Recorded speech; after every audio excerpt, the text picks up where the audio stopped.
Então é o seguinte, como é que a gente estuda uma epístola? Bom, uma epístola, a gente tem que ter a primeira ideia de que ela foi escrita para um público do primeiro século depois de Cristo. Então, há muitos anos atrás, há quase 2000 anos atrás ali, essa epístola foi escrita para aquelas pessoas. Então, a gente precisa entender da mesma forma como eles entenderam. A gente precisa entender a mensagem original. Então, como que eles compreenderam aquelas palavras que Paulo vinha falando para eles, né, em referência a Gálatas? Outra coisa importante que a gente precisa entender no estudo de uma epístola é que as epístolas são documentos ocasionais. Então, nesse sentido, a gente precisa entender que algo motivou a escrita daquela carta, daquela epístola, né? Então, essa circunstância especial que motivou a escrita daquela epístola, ela precisa ser entendida logo de início, tá? Então, para a gente estudar, a gente precisa ter algumas ferramentas. Então, como é que a gente vai saber qual que era a situação que ocasionou a escrita de uma carta, por exemplo, a escrita aos Gálatas? A gente não tem como adivinhar, então o que, que a gente precisa fazer é pesquisar. Nesse sentido, o que, que ocasionou a escrita de Gálatas? A gente precisa entender o contexto desses destinatários originais, né? Então, o que, que eles estavam passando que motivou Paulo a escrever? E sempre na leitura das cartas, durante toda essa leitura, a gente vai ter isso em mente, né? O que Paulo estava tentando combater, né? Qual o comportamento que Paulo estava tentando corrigir? Qual o erro doutrinário que Paulo estava tentando corrigir? Ou qual o mal-entendido que ele estava tentando combater? Então a gente precisa entender o que eles estavam passando, né? E o que a gente precisa para entender o contexto original para qual Paulo falou aos Gálatas? A primeira coisa que a gente precisa é de um dicionário bíblico ou um bom comentário bíblico. E aí que eu vou trazer para os irmãos. Olha só. Eu tenho aqui esse dicionário aqui. Ó. Esse é o dicionário Wycliffe. Né? Ele é um dicionário, né, bem volumoso. Né? E aqui a gente pode acessar várias palavras e aqui a gente pode pesquisar a palavra Galácia. Né? E aí a gente pode encontrar o contexto daquilo que... o contexto original, né, dos Gálatas. Né? Então, aqui, fazendo essa leitura, a gente vai entender o que eles estavam passando. Né? Então, esse dicionário é muito interessante. Né? Não somente ele, mas eu tenho, por exemplo, o dicionário Unge. Ele também é um dicionário muito legal. Ele complementa esse dicionário Wycliffe. Né? Nesse mesmo sentido,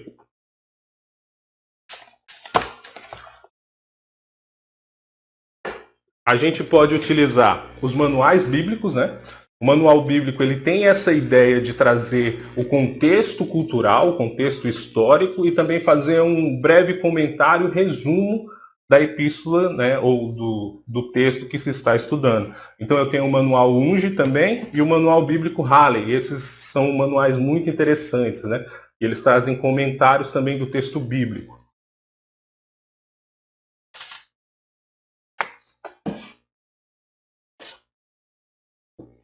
Também esse material é muito interessante, né? Que é o comentário histórico-cultural da Bíblia. Né? Aqui nós temos o do Novo Testamento e também tem o do Antigo Testamento.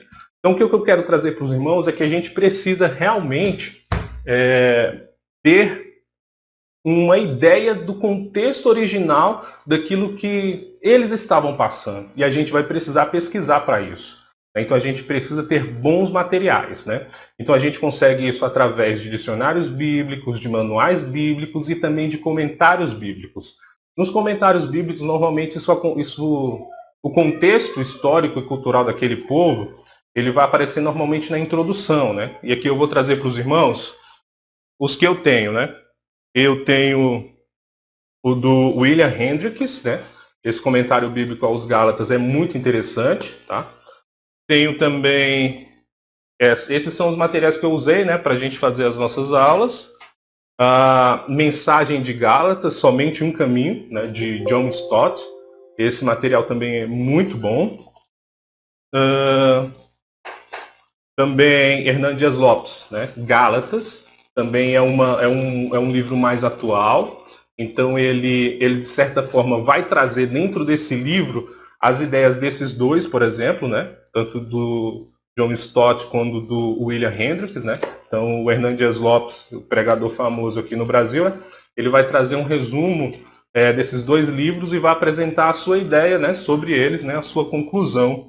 Também tenho do Philip Graham, né? Esse daqui também é um material muito interessante, muito atual, né? Ele escreve no contexto dos Estados Unidos e dá muito exemplo da igreja americana, né? À medida que vai estudando Gálatas, né? Esses materiais, eles são comentários bíblicos, né? E a introdução dele nos ajuda, né? Eu também tenho aqui, nesse mesmo sentido, o comentário bíblico de John MacArthur, né? Então é interessante também. E a gente tem diversos materiais nesse sentido. Então, à medida com que você vai identificando o contexto cultural, também é importante você, à medida com que você identificou o motivo de Paulo escrever aquela carta, também é interessante você ler a epístola toda de uma só vez. Né? Como é que você lê uma carta? Você não lê uma carta, digamos, se você recebe uma carta, você não lê uma carta um pedaço, depois outro dia outro pedaço, depois outro dia outro pedaço. Não, você está, digamos assim, querendo receber aquela informação daquela pessoa, né, que está em contato contigo. O que você faz? Você lê a carta toda de uma vez. Tá? Então é importante que, primeiro, a gente entenda o motivo que gerou a escrita daquela carta e, segundo, que a gente leia a carta toda de uma vez. Né? E nesse sentido é importante que a gente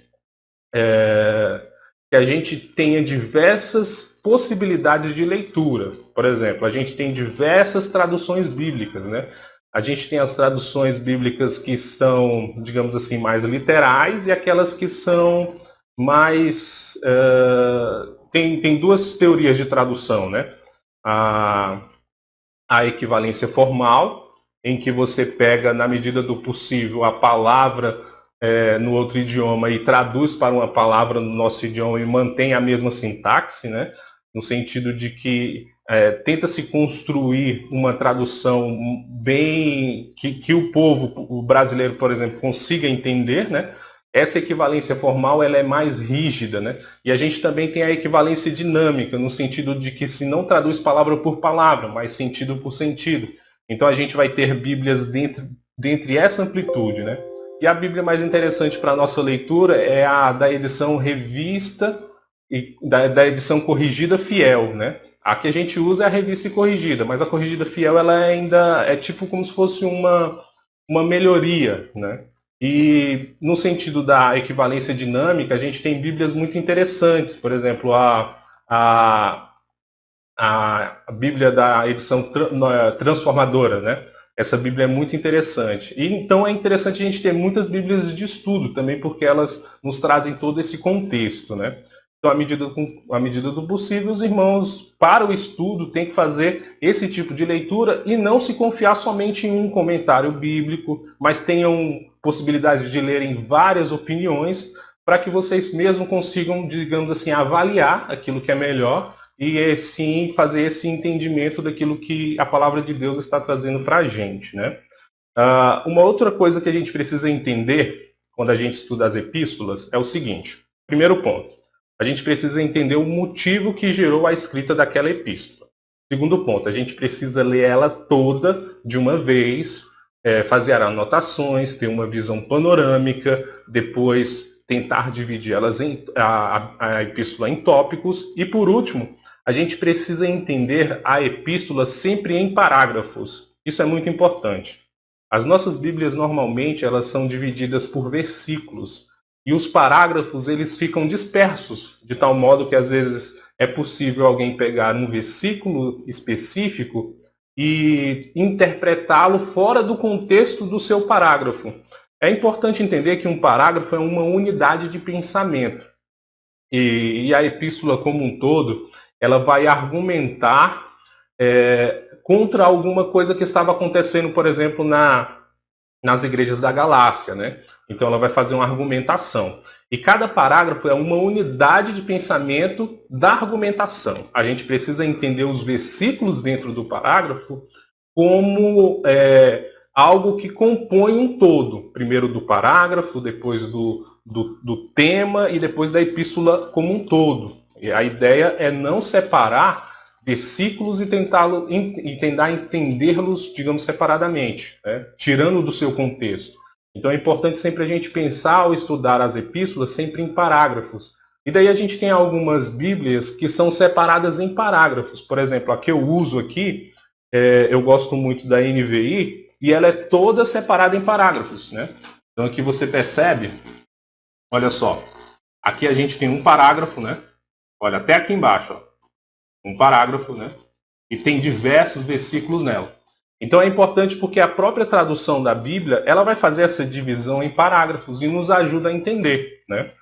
Então a gente precisa entender o que cada argumento, o que cada parágrafo contribui para o argumento, né? Então a primeira coisa que a gente precisa entender é exatamente esse contexto, e aí a gente vai precisar relembrar o contexto quando a gente estudou lá na semana passada. Bom, a autoria do livro, ela é sem dúvida destinada a Paulo, né? Paulo é o autor da epístola. O segundo ponto, quais são os destinatários? Né? São os Gálatas. Os Gálatas, eles possivelmente são compostos pelas igrejas da Antioquia da Pisídia, Listra, Icônio e Derbe, né? Antigamente se acreditava que essas igrejas seriam, digamos assim, o povo que era de origem gálata, né? Que eram, digamos assim, os franceses que invadiram aquela região lá no século III a.C. E eles ficaram mais ao norte, né? E eles eram chamados de gauleses, né? Depois essa província foi anexada ao Império Romano e foi unida junto com os povos de baixo, né? Aí os povos de baixo, eles são chamados de... são a cidade de Antioquia da Pisídia, Icônio, Listra e Derbe, eles não são, digamos assim, de origem gauleses. Eles não são gauleses por origem, mas sim, digamos assim, politicamente, porque Roma os incluiu na área em que os gauleses ficavam. Então se acreditava que Paulo teria escrito para os gauleses do norte, né, e não para essas cidades de baixo. Mas a gente tem pouca, digamos assim, pouca referência para aceitar digamos assim, esses destinatários da carta, né? A opinião geral de 1900 para cá é que Paulo tem escrito para essas igrejas que a gente encontra Paulo fazendo o evangelismo ali na sua primeira viagem missionária. Então, irmãos, Paulo escreveu para essas igrejas na qual ele evangelizou ali na primeira viagem missionária. E há diversas possibilidades de, digamos assim, de se entender quando que essa carta foi escrita, né? A gente pode achar que ela foi escrita antes do Concílio de Jerusalém, lá em Atos 12, né? Então há pessoas que acreditam que Paulo escreveu depois do Concílio de Jerusalém, em Atos 15. Daí essa carta seria talvez a terceira, e a primeira seria a primeira Tessalonicenses, segunda Tessalonicenses, e depois que viria Gálatas, né? E também há uma teoria de que Paulo escreveu ela muito tempo depois, e aí essas pessoas acreditam que Paulo tenha escrito aos Gálatas do Norte, porque em Atos dos Apóstolos nem mostra Paulo evangelizando essa região, apenas passando por lá muito rapidamente, né? E eles acreditam que ela possa ter escrito até em 68 depois de Cristo, né? Então a gente vê uma amplitude aí, de 48 até 68. Então aqueles que acreditam que ela foi escrita antes do Concílio de Jerusalém, acreditam que ela foi escrita entre 48 e 49. Aqueles que acreditam que ela foi escrita depois do Concílio de Jerusalém, acreditam que ela foi escrita entre 52 a 55. E aqueles bem depois, lá para o final, né, depois perto da morte de Paulo, quando ele possivelmente deve ter sido preso de novo, né? Então essa é a ideia, né? Então qual é o motivo de Paulo ter escrito essa carta? Observe o seguinte: Paulo evangelizou essas igrejas, né? Na primeira viagem missionária, é assim que entendemos. E ao terminar esse evangelismo, irmãos cristãos, né, judeus, foram a essas mesmas igrejas e começaram a tentar corrigir o evangelho de Paulo. A gente entende através do que Paulo está tentando provar que ele está falando contra as pessoas que desacreditam o apostolado dele, né? Por isso Paulo vai fazer uma defesa do seu apostolado lá no capítulo 1 de Gálatas, que nós estudamos semana passada. Então, no capítulo 1, ele vai fazer uma defesa do seu apostolado. O que ele vai falar? Ele vai falar que ele recebeu o seu apostolado diretamente de Jesus. Porque Jesus se revelou a ele quando ele estava indo a Damasco prender cristãos, né? E como é que ele vai tentar responder aos seus opositores, que estão questionando a sua credibilidade como apóstolo? Ele vai falar o seguinte, olha, antes de eu ser cristão, eu perseguia a igreja, eu matava cristãos. Então não foi qualquer pessoa, não foi qualquer cristão que chegou do meu lado e me evangelizou. Eles tinham medo de mim. É isso que Paulo vai falar. O próprio Cristo é que o evangelizou, porque uma pessoa normal não justificaria ele ter mudado de maneira tão grande a seu modo de ser um perseguidor para ser um evangelizador. Né? Então esse é o primeiro argumento de Paulo, né? Que a sua conversão foi uma obra divina. Né? Então ele vai então descrever a sua conversão e depois da conversão ele vai falar, olha, depois de eu me converter, eu fui para a Arábia, fiquei pregando em Damasco, fui para Jerusalém e passei lá 15 dias. Então o evangelho que eu prego, eu não recebi de homem algum.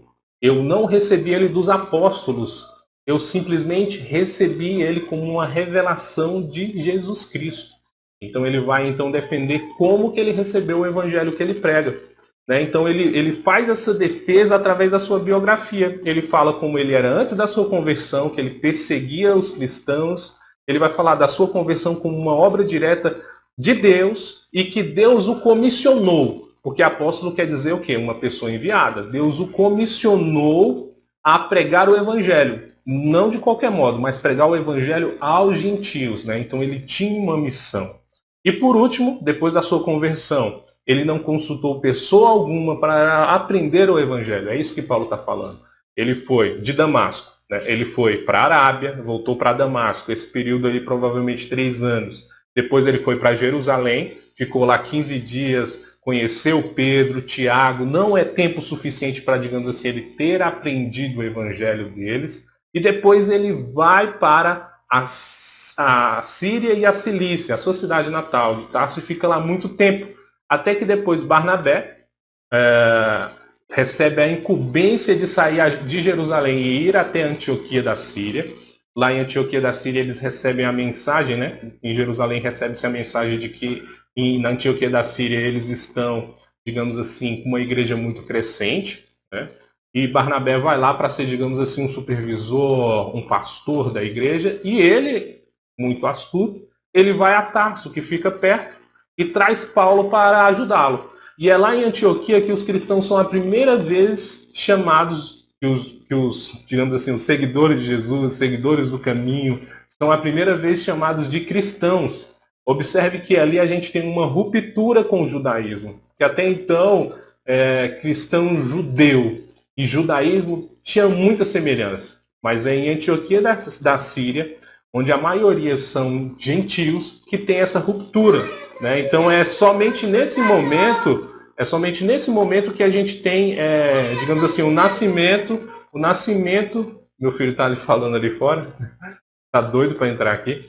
Então é só nesse momento que a gente tem os gentios como gentios chamados como cristãos, e a ruptura, né, a ruptura do umbigo, né, entre o judaísmo com a nova religião que é chamada de cristianismo. Né? Então só aí que a gente tem esse início.